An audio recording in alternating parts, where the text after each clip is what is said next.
نہ لگا سکے. اس کے بعد سورت فرقان ہے جی. ذرا یہاں توجہ کرنی ہے آپ نے جی. سورت فرقان سے اللہ ایک نیا مضمون شروع کرنے لگے ہیں جی.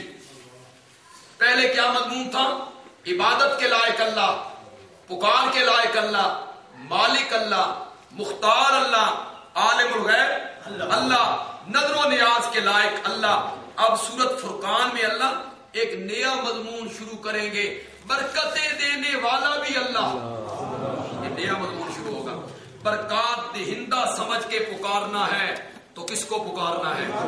سورت کا دعویٰ کیا ہوگا؟ تبارک الذی، تبارک الذی نزل الفرقان علی عبدہ لیکون للعالمین نذیرا. ذرا توجہ کیجئے گا. برکت کا لفظی معنی کیا ہے؟ زیادتی، بڑھوتری. برکت کا لفظی معنی زیادتی، بڑھوتری. اولاد کا بڑھ جانا، کاروبار کا بڑھ جانا، دولت کا بڑھ جانا، زمینوں کا بڑھ جانا، باغات کا بڑھ جانا، پھلوں کا بڑھ جانا، اقتدار کا بڑھ جانا، عزت کا بڑھ جانا. یہ برکت کا لفظی معنی ہے. اور بڑھوتری دینے والا اور چیزوں میں زیادتی کرنے والا کوئی نبی ولی نہیں ہے. یہ ان کی صفتیں نہیں ہیں، مخلوق کی صفت نہیں ہے. تو درست لیکن ایک خطیبانہ جملہ ذہن میں آ رہا ہے. یہ مخلوق کی صفت نہیں ہے، یہ صفت اس کی ہے. نزل الفرقان علی عبدہ، جس نے مکے کے یتیم پر نبوت کا تاج سجا کے اس کے وجود کو عرشوں پہ پہنچا دیا. اس کی صفت ہے تبارک الذی نزل الفرقان علی عبدہ لیکون للعالمین نذیرا. تو فرقان میں ایک نیا مضمون شروع ہوا کہ برکات دہندہ جو ہے وہ صرف کون ہے؟ اللہ. اس پر عقلی دلیلیں اللہ نے پیش کی سورت فرقان میں. اس کے بعد سورت شعراء آ گئی ہے جی. سورت شعراء میں اللہ اس دعوے پر نقلی دلائل پیش کریں گے جی. کس دعوے پر؟ تبارکہ، کہ برکات دہندہ ہے تو صرف کون ہے؟ اللہ ہے. وہاں شعراء میں اللہ اس پر نقلی دلیلیں پیش کریں گے جی. اس کے بعد سورت نمل ہے جی. نم بمعنی چیمٹی، اس میں ایک چیمٹی کا ذکر کیا اللہ نے، تو پوری سورت کا نام سورت نمل رکھا ہے. اس سورت نمل میں اس دعوے تبارک کی اللہ دو علتیں بیان کریں گے. اللہ بتائیں گے میں برکات دہندہ کیوں ہوں، اس کی علت کیا ہے، اس کی دلیل کیا ہے. اللہ وہاں دو دلیلیں، دو علتیں اس دعوے کی پیش کریں گے. عالم الغیب میں ہوں، مختار کل میں ہوں. یہ دو علتیں اللہ سورت نمل میں بیان کریں گے. چونکہ عالم الغیب میں ہوں، چونکہ مختار کل میں ہوں، لہذا تسلیم کرو کہ برکات دہندہ بھی میں ہوں. اس کے بعد سورت قصص آ جائے گی جی. سورت قصص میں تشجیع للنبی، یعنی نبی پاک کو شجاعت دلائی جائے گی. میرے پیغمبر گھبرانا نہیں، غمگین نہیں ہونا، فکر نہیں کرنی، پیچھے نہیں ہٹنا. موسیٰ علیہ السلام کی طرح بہادری کے ساتھ اس مسئلے کو بیان کرنا ہے.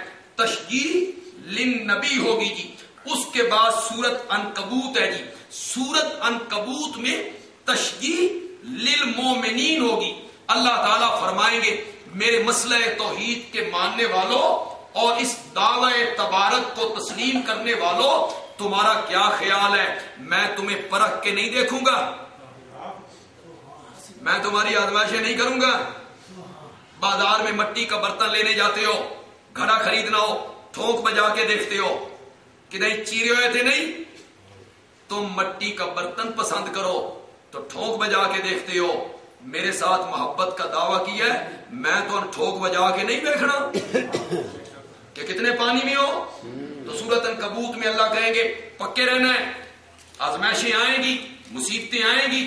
پیغمبروں کو دیکھو ان پر کتنی کتنی مصیبتیں آئیں اور انہوں نے ان مصیبتوں کو برداشت کیا.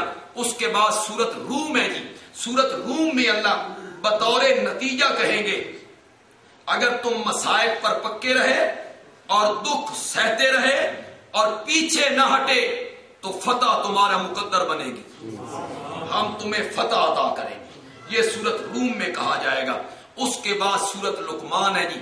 سورت لقمان اس مضمون برکات دہندہ کی آخری سورت ہے جی۔ یہ ماقبل کے لیے بطور تتمہ ہے جی، اور اللہ سورت لقمان میں مسئلہ توحید کو علی وجہ الکمال بیان کرے، اس پر اللہ دلائل دیں گے، اور بڑے خوبصورت انداز سے حضرت لقمان کی زبان سے بھی، اور پھر آخر میں ان اللہ عنده علم الساعة وینزل الغیث ویعلم ما فی الارحام، اس ساری چیز کو اللہ بیان کریں گے جی۔ اس کے بعد ہے جی سورت سجدہ۔ سورج سجدہ سے ایک نیا مضمون اللہ تعالیٰ شروع کریں گے، نفی شفاعت غالبہ۔ تم نے سن لیا برکات دہندہ صرف میں ہوں، تم نے سن لیا کہ میرے سوا برکات دہندہ کوئی نہیں، اور برکات دہندہ سمجھ کے پکارنا ہے تو صرف مجھے پکارنا ہے، اور میرے سوا کسی کو شفیع غالب سمجھ کے بھی نہیں پکارنا، اس لیے کہ میرے دربار میں کوئی شفیع غالب نہیں ہے۔ تو شفیع غالب کی تردید کریں گے اللہ تعالیٰ سورت سجدہ میں۔